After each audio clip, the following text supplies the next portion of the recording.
Officials still aren't saying for sure what caused a small business jet to crash Friday near Los Angeles, a crash that killed 2 on board. The blackened remains of the jet's wing could be seen jutting into the air at the scene of the crash.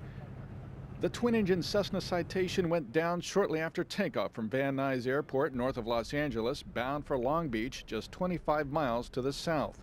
One witness reported seeing the door of a nose compartment on the plane open as it took off.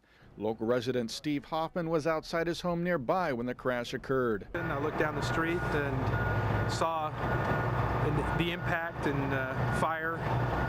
Immediately ran out to go see what had happened and if there was any survivors. I heard an engine winding down, so I assumed it was a little jet.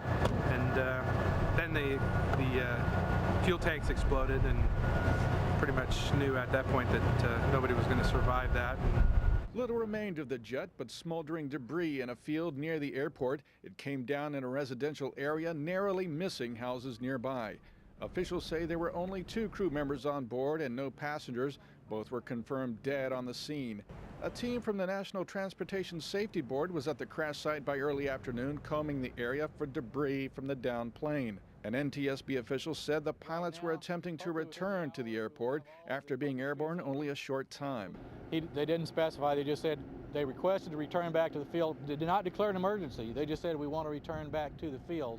So the tower cleared them back to runway 34 left, and they thought they were going to turn back, but then they cleared them for anything, but they did not have any more communications with the airplane. So investigators plan to spend the weekend at the crash scene trying to determine what brought the jet down.